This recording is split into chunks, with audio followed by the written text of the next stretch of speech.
midoogaada waxay ka adkaadeen hay'adaheena amniga oo isticmaalaya hubinta dijitaalka iyo tandaqanka casriga ah dhammaan dambiyadii lagu gali jiray xirfadaha ay ka mid yihiin dilalka gaadmada ah ku qarinta agabyada dambiyada gaadiidka rayidka ka bilow faykoon ilaa gawaarida xamuulka raaxa ahaadeen ama mid dadweyne ka sheekeen iyo gocashamo leh wixii aan soo marnay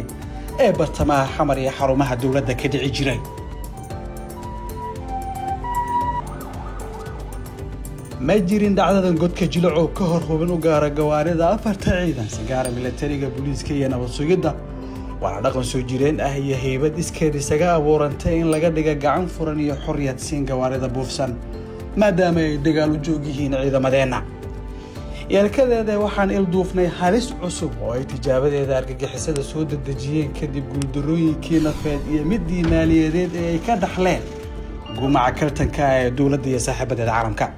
نوعاً هاي لكوستا عصوبة نبصيجدا لو حرنا وحي نجسوق شيء شبه لضوه سجارة هانيكس كنترول أفجوية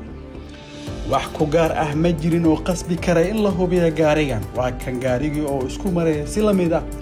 ولا عن كابرها سيبيانو نمبر أفر كده إسراء حمر جج الجابت دلجير كده صوني يقود كجلعو عندي بدون كوجو عليه كيس كنترول أفجوية مع سيد حدي قلب نمية أفر يصد دقيقة قرشك تدا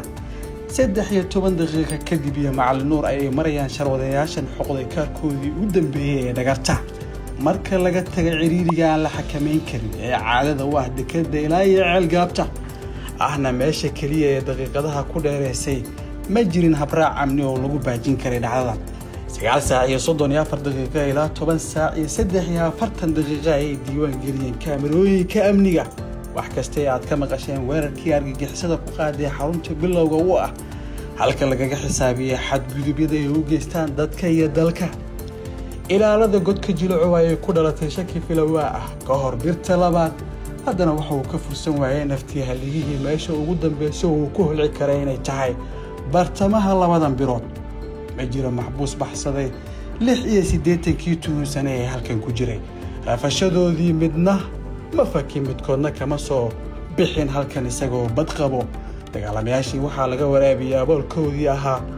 in hore iyo halkii ay rabeen loo diro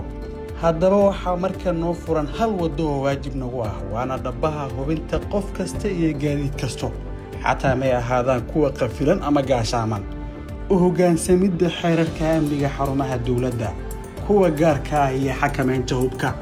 Cabduqaadir Ciise warbaahinta qaranka Muqdisho